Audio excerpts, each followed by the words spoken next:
Hello, my name is Tobias Patmore. I am currently a student at U of W and I am taking a class under Dr. Heather Hunter that focuses on the contemporary issues of inner city education.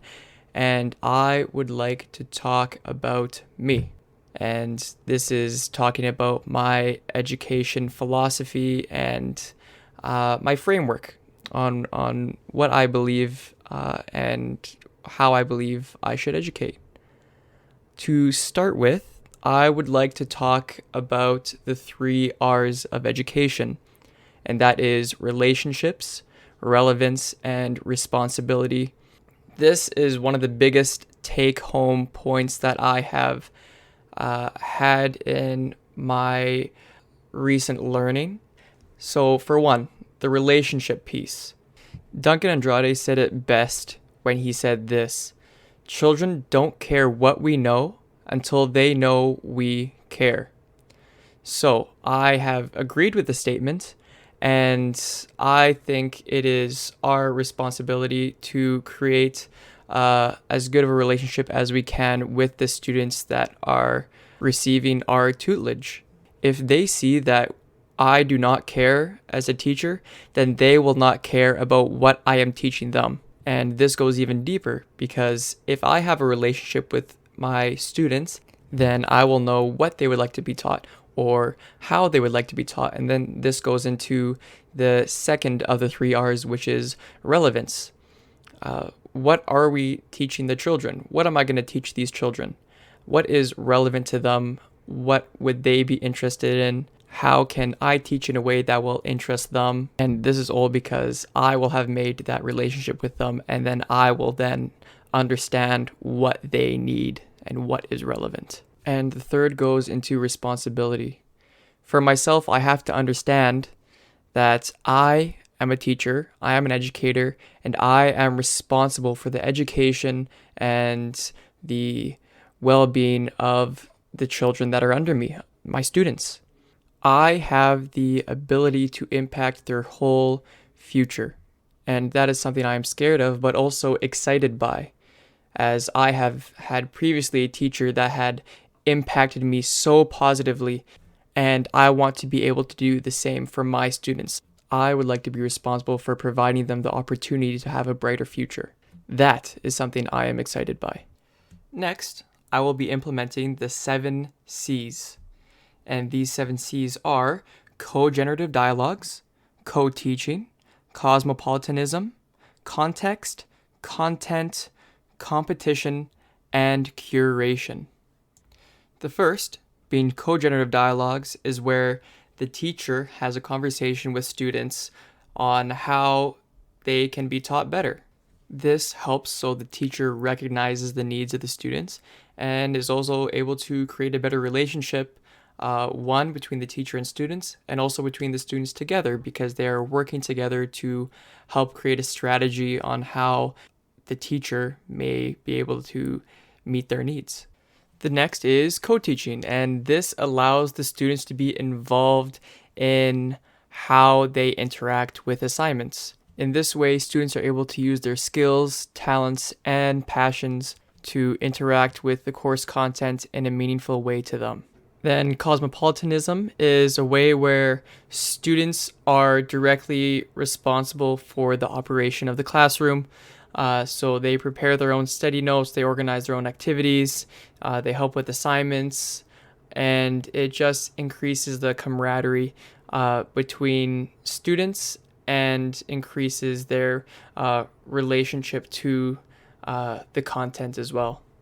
The context kind of harkens back to the relevance from the 3 R's, where teachers find ways to incorporate what's relevant to the students into the classroom. So you use what the students are like and their community into the content in the classroom.